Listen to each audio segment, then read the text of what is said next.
Morning, everyone. My name's Tom Gonzalez. I'm the vegetable crop specialist with Manitoba Agriculture and Resource Development out of Carmen. I'd like to welcome you to the second webinar in this year's 2021 Hort School Summer Webinar Series. The group of us on the Hort School presentation team here includes staff from Manitoba Agriculture, Agri-Food Canada, and Assiniboine Community College.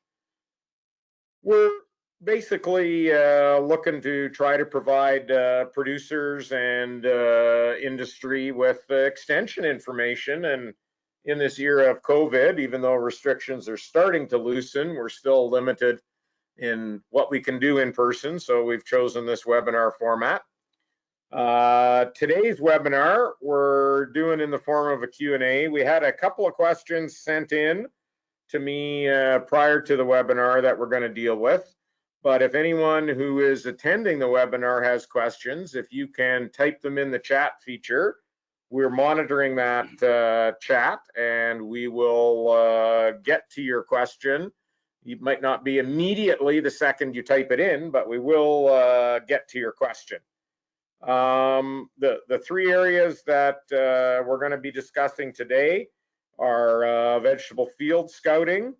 Question came in regarding biodegradable mulch. Does it actually break down to allow problem-free seeding or transplanting in the following season? And then there was, I think, a three-part question to do with the extreme heat early in the season, if it was going to affect fertility programs that were pre-plant fertility programs that were already in motion. So we're going to get into that in just a moment, but first I'd like to do a few preliminary questions to the attendees. Lori, could you launch the general questions for today, please? I sure can. So the first one is, how do you see yourself with the horticultural industry? You can select one: producer of horticultural crops, work in agri-supply agribusiness, government or university personnel, or other. So if you could enter what suits you best, that would be great. I'll give it just a few seconds to get all your answers. And okay, seems to have stalled out there. Oh, getting a few more. I'll just give it a couple more seconds here. If you could submit one, that would be great. If you're having a challenge submitting your answer, you can also type your answer in the questions tab and we can receive that there as well. Okay, so I will share the results. So 9% producer of horticultural crops, 0% work in agri-supply agribusiness, 45% government or university personnel, and 45% other.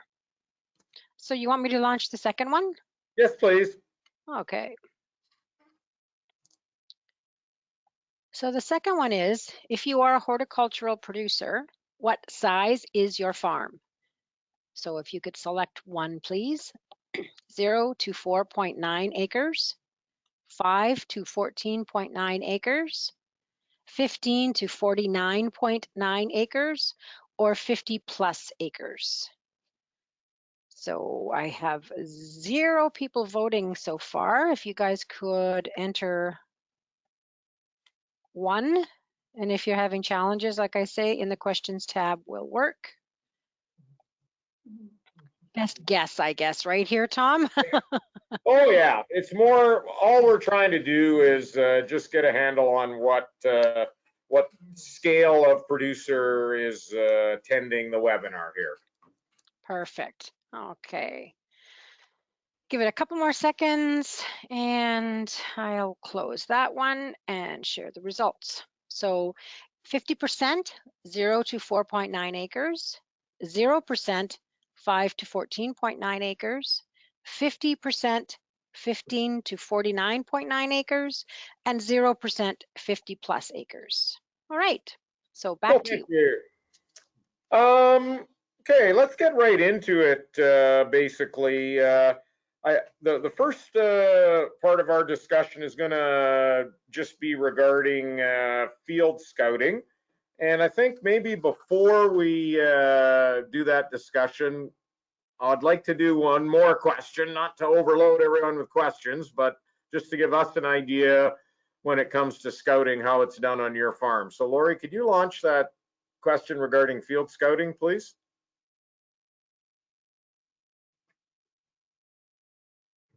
Yep, I sure can. So you should be able to see it now. When scouting your field for diseases and or insects, who conducts the scouting? So if you could choose one, yourself, farm employee, fee-for-service consultant, or agro-supply company. Oh, we're having some feedback. Yeah, we're just. John. I muted John's computer. Okay. So if you could please select one, yourself, farm employee, fee-for-service consultant, or agri-supply company. All right, so we'll give that a second. People are still voting. Okay. And here's your results. 100% yourself. That's pretty cool. Right on. All right. Okay, thanks very much to everyone who participated. When it comes to field scouting, Vikram, you got any thoughts, or how do you want to approach this? For disease management, insect management, or weed issues, it is good to scout early, so you can manage the problems in time. And regular scouting is extremely important. So this year, as far as the disease is concerned, it has been rather dry, and so not much disease problems. There will be some weed issues, and I think Ken can talk about it too. There have been some fertility issues where more fertilizer in the plants is better approach. Did not work for some people, and they had fertility toxicity. So those kind of things have to be done. I did get a few photographs. That is one of the best ways to figure out what the problem is if you are scouting your own plots. Some of the problems that I got were like the top leaves were curling. This was for vegetables, and what was the disease? So in many of these cases, upon further questioning, figured out that many of these guys had been going sort of organic, and they were using compost as much as possible. Unfortunately, some of that compost came from grass clippings from the ditches, and many of these things have highly toxic herbicide components, and picloram is probably one of them, and it can stay in the compost for quite a few years. Right. So if you are using compost, make sure that you know the source and that there is no herbicide being used in that. So many of these things can be figured out. You can share the photographs with some background information, send it to me or send it to Tom, and we can then redirect some of these questions to our other experts. Yeah, I think when it comes to diagnosing things, the photos certainly make a world of difference. You can take it one step farther as well afterwards and do actual physical samples. One thing that I think needs to be said is, like, scouting isn't just driving by your field at 50 miles an hour and going, oh, that looks not too bad. I don't seem to have much problem. Well, You don't when you're going that fast and not not walking your field. So yeah, you know, it takes some time, but over the long run, it'll certainly pay dividends. So when you're scouting, you may want to consider or try to figure out what kind of pattern the problem is in. Is it in the same row, all plants, or in a group of plants, or is it well distributed? That gives a very good clue to many of us who are trying to sort it out. I can't tell what the problem would be, but if the plants are distributed evenly, it could be there is some soil-borne issue in there. Yeah. Some disease like that. And Kim? Well, and I just wanted to make a comment about the residue in the straws that were used as mulches or for if there's manure being used. There are some herbicides that are quite persistent in straw, clopyralid, which is Lontrell, and that's actually in quite a lot of our wheat and barley herbicides. That clopyralid part is in several, at least a half a dozen.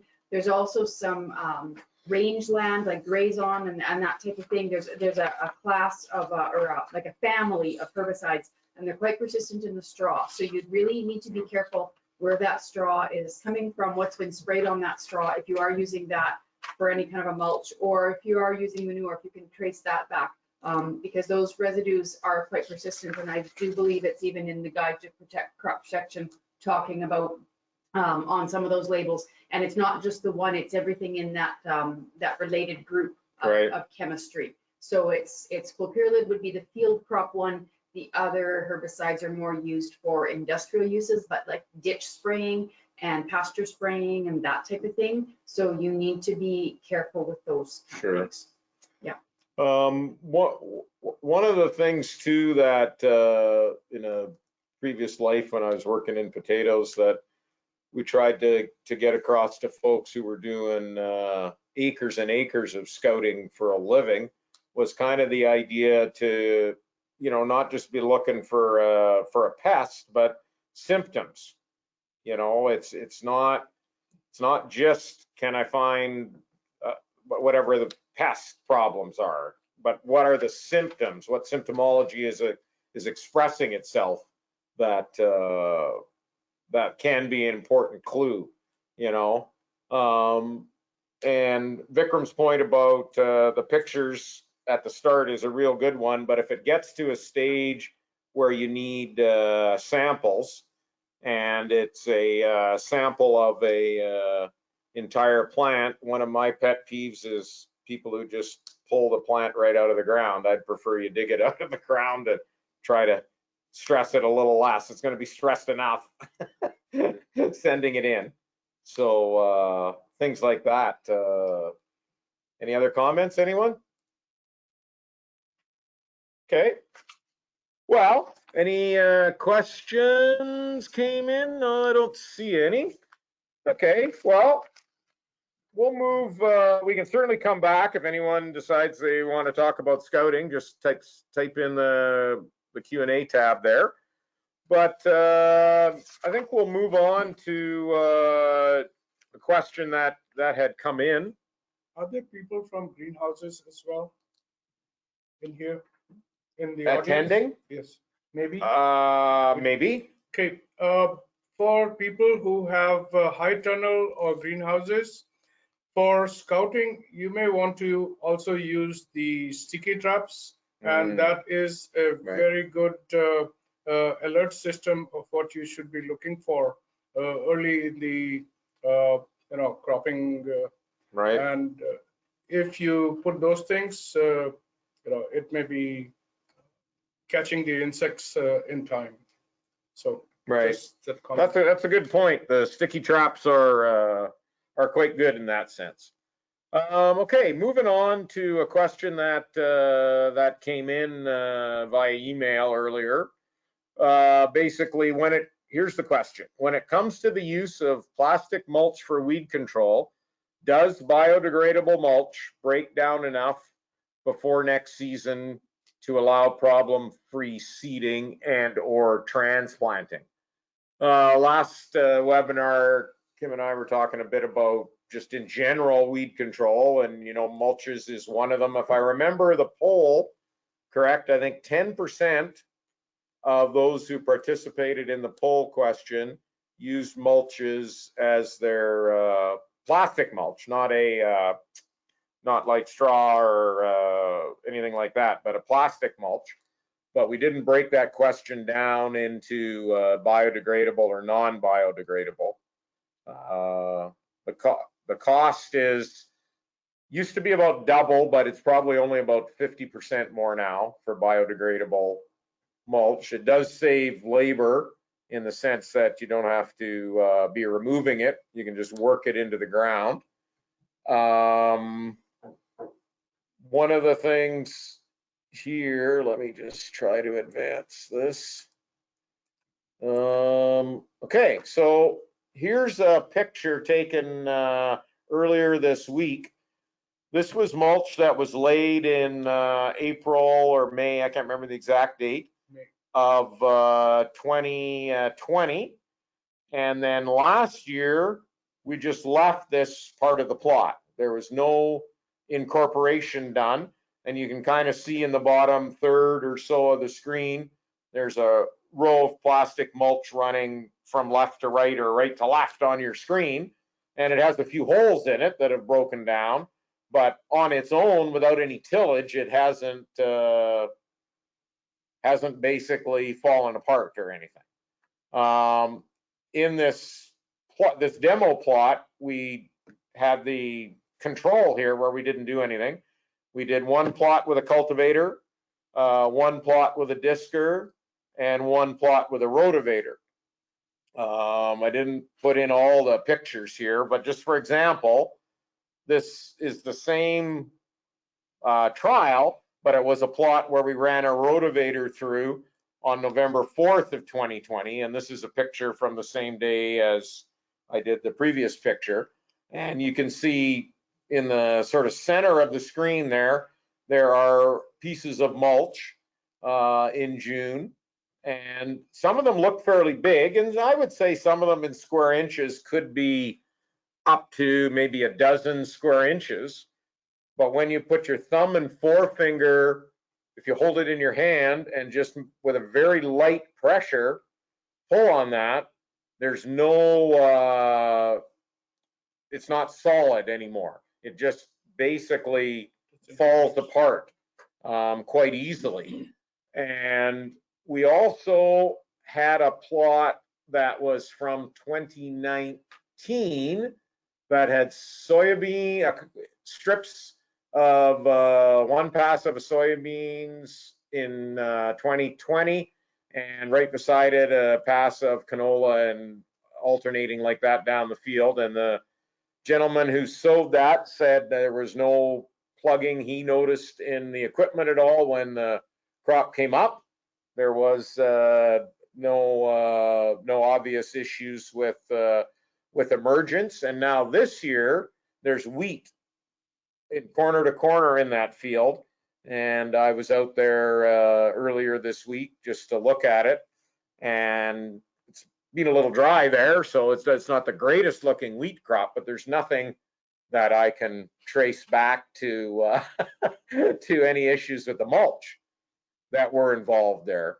So from our experience, basically, we're confident that the biodegradable mulch does break down as advertised, and we have no evidence to show that it would impair seeding of either small seeded crops like canola or larger seeded like soybeans. And certainly it doesn't affect transplanting. So yeah, anybody have any comments they want to throw out there? It's pretty straightforward. The economics of it, I guess, is the labor saving for not having to remove it, the mulch, prior to working. Is that worth 50% extra cost? That's basically what it comes down to. I'd say it's real simple. It's just like Kim's herbicides. If we have moisture and heat, it breaks down faster. But if it's dry as a bone like it's been, I'd expect to find lots. Give me heat, give me moisture, and the stuff will Yeah. disappear. Certainly at an increased rate, that's for sure. Yeah. Okay. Any questions in the Q&A? I don't see any. Okay, we can, if anyone thinks of something later that they want to bring up regarding the mulch, we can certainly come back to it. How did the regular mulch perform in this? In this particular one, there is no regular mulch in this demo.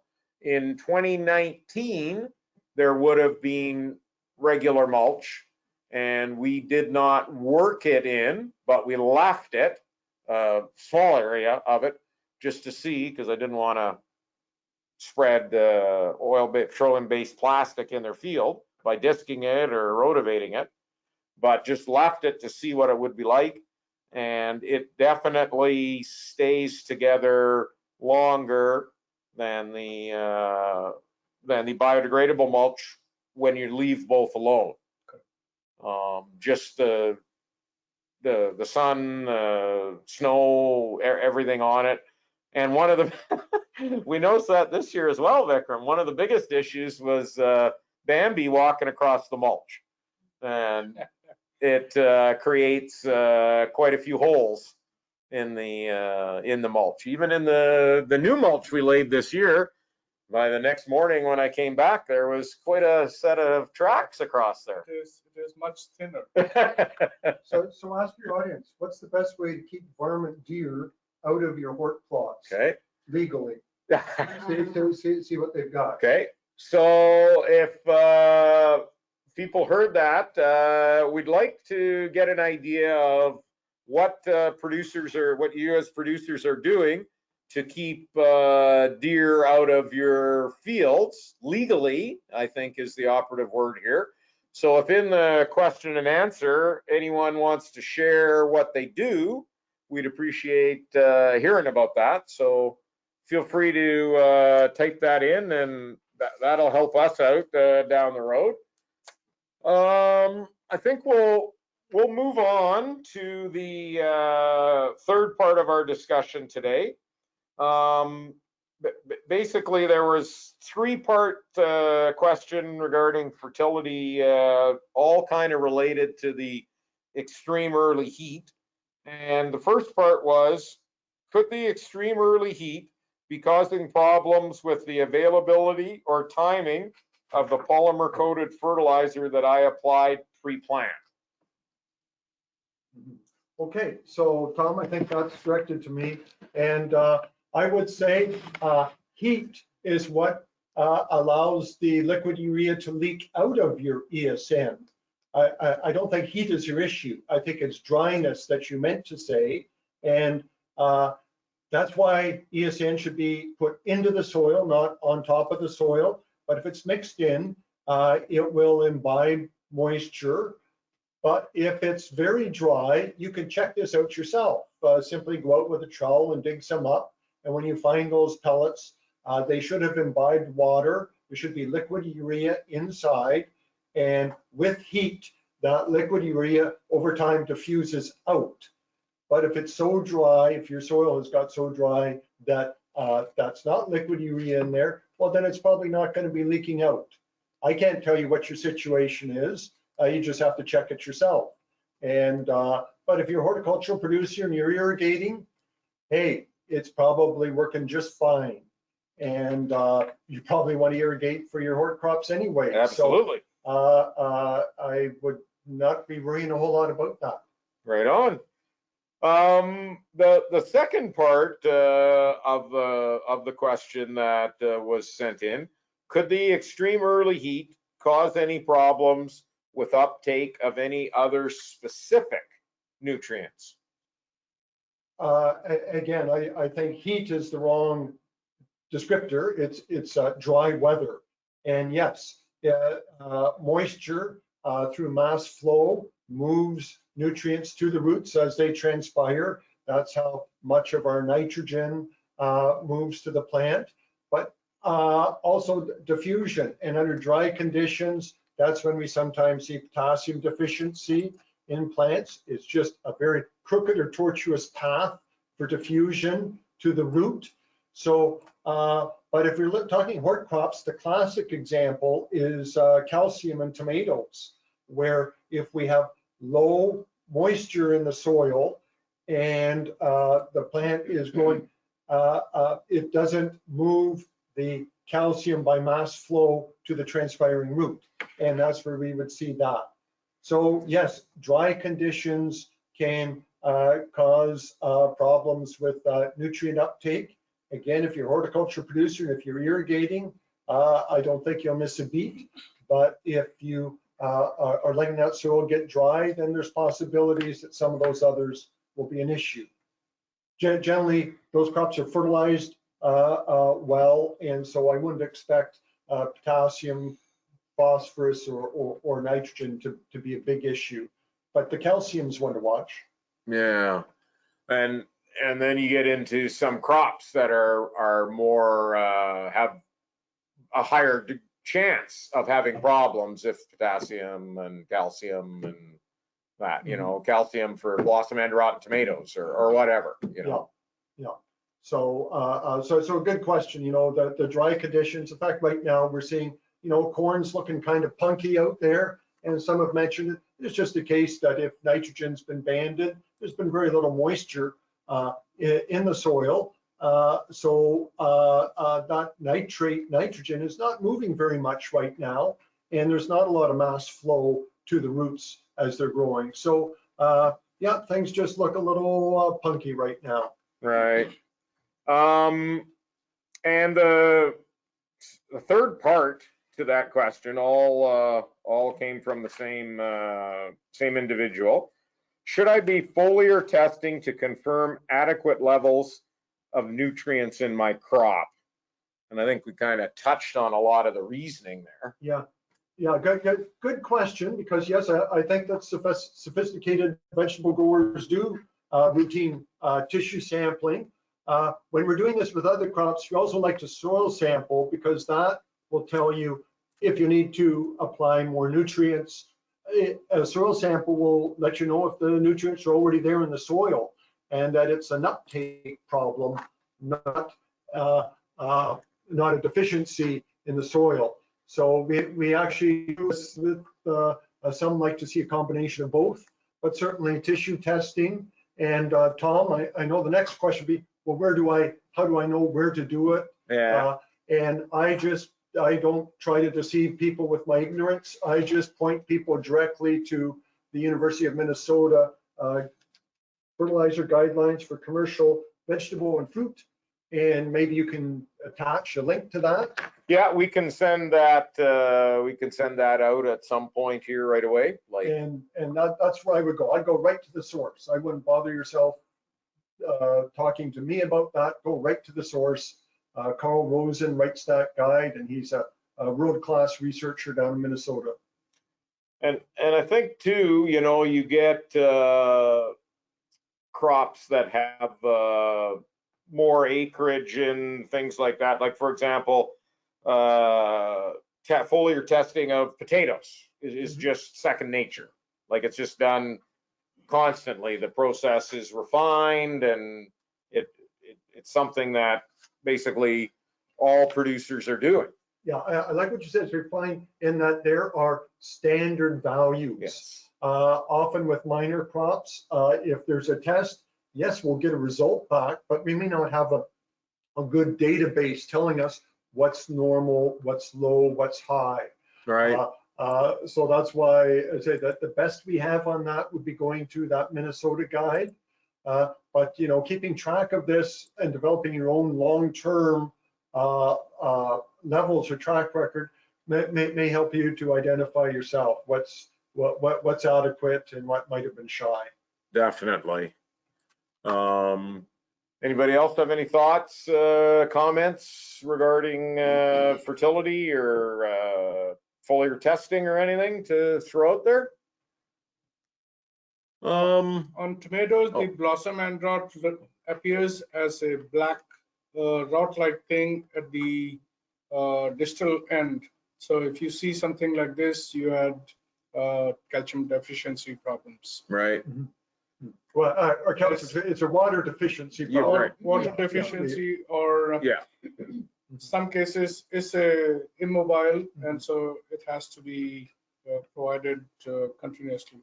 Yeah, Watering. and when it, you can show a calcium deficiency in tomato when you have blossom end rot, but it's too late to apply calcium to solve the problem of blossom end rot right then. Like, Correct. calcium would be a build scenario where you just, if you're short, you just continually would be adding some, not ridiculous amounts, but you would be trying to build it up in your soil. As John says, keep your veggies irrigated well. Absolutely. And that leads into maybe a whole other discussion for another day regarding irrigation this year. If we don't get much more rain, and sources of irrigation water could be problematic. Any questions, anyone? Lori, do you see any questions in the chat? For some reason, my mouse won't highlight the questions tab. Okay, I can add while you're looking for that.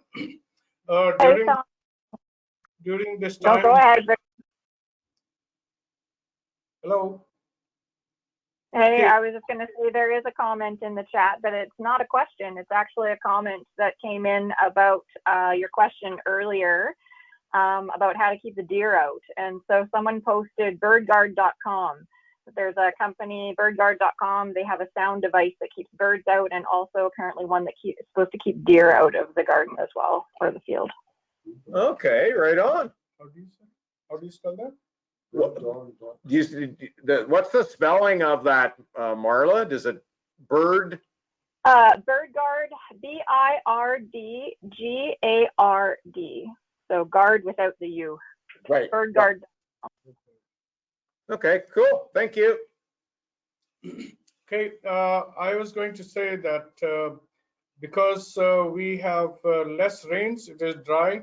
This is the time when you would start seeing mites in many of your small veggies and small fruit crops. So keep on the lookout and be prepared with miticides, and take care of the crop. Yeah, for sure. I know in our high tunnel, we have issues with mites on the perennial crops like raspberries, and when we transplant annuals like cucumbers, for example, the spider mites love cucumbers, so it's always a chore. Okay, I guess I'll do a last call for questions. Again, Marla, I can't see the questions tab for some reason. My mouse isn't highlighting it, but I'm assuming there's not. Yeah, not seeing anything on my end. Well, thank you. Okay, well, that's basically our half hour, short and sweet, and I appreciate everyone taking the time. There'll be a link to the recording sent out, I'm not sure exactly when, but in the next couple of days. And I'd like to thank you all for attending. And Excuse me, Tom. Yes. We did have one last really quick question here, and we do have some time. Yep. Can you please talk a little more about spider mites in cucumbers? Okay. Do you want to start, Vic, or want me to start? Go for it. Okay. In my when I was mentioning it, it was in a enclosed growing area like a high tunnel, albeit not as sealed as a greenhouse. It still allows the mites to propagate and survive on the perennial crops that are in there, basically the raspberries. So the cucumbers were mite-free, being transplanted in there, and I'm not naive enough to say I can keep them mite-free, but I'd love to keep the mites at a low level, and to that end use predator mites. We don't purposely aren't purposely trying to find an organic treatment when we chose the predator mites. It's just one of the best options out there to not take the beneficials out as well. We could be spraying in there, but then that you open yourself up to more issues because you're not selectively killing the mites. In the field, if you have mite issues, irrigation is one of the best ways to manage it, because the mites love dry conditions and dusty conditions. However, if you have to use any insecticides, you can use Calthane, which is a fungicide as well as a miticide. There are a couple of other products that I can discuss with people, because I don't want to name any specific product right now. Yeah, and when Vikram's comment is very very good about the dry conditions, dry and warm conditions, and in a high tunnel, we're irrigating, but through drip tape, and the humidity is much lower in a high tunnel than you would think it would be, and the conditions are ideal for mites, and the temperatures don't get so low in the winter that they survive on the perennials. So yeah, I hope that answers the question. Were there any other questions, Lori? Yeah, just a follow-up, Tom, about the question regarding the mites. What does the damaged vegetation look like, and is new growth targeted? You want to go? When you have mite damage on the leaves, usually you would see it closer to the ground first, and then it moves up. It looks like you have sprayed a yellow paint, but from a distance, and just made a pass on the leaves on the underside. So the leaves have a yellow peppery look. They are sort of crispy, and if you look at the underside, you might see some webbing, and that is a sign of extreme damage. But in the early stages, it will look slightly yellowish, but not like a leaf spot.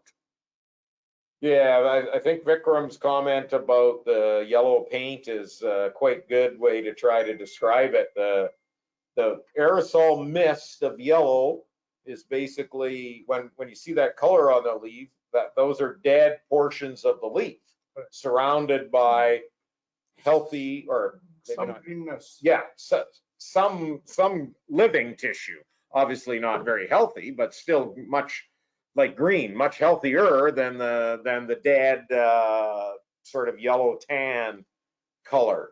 But it is quite distinctive, and like Vikram mentioned, when you see the webbing, it's gone on for a fair bit of time. The infestation has taken hold. Yeah, you would see that in raspberries patches. You may see it in strawberries. On cukes, it can be quite serious. And if your plants or high tunnel is very heavily infested, you could see it on almost every crop.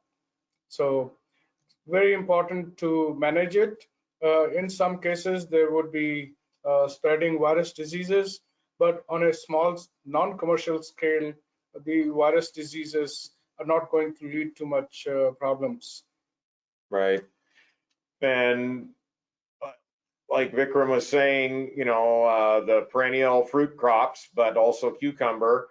And if the populations are high enough, like we in the past in the high tunnel at times, seen them on tomatoes, and tomato wouldn't be their favorite, but like anything else, they're going to colonize whatever's there. They're not going to starve themselves. They're looking for moisture. Yeah. Okay. Question? Any other questions show up in the Q&A? Nothing that I am seeing here, Tom. Right on. Well, I'd like to thank everyone for taking the time, and hopefully you'll be able to come back in 2 weeks from today, and there'll be another webinar closer, a couple of days before the webinar. I'll be sending out an email giving a little more detail as to what we'll be discussing that particular day. And during this break in the next talk, if you have any specific questions, please email Tom or me, or send your photographs to our cell phone numbers. Yeah, that would be great. So thanks again, and that should do it for today. Have a great day.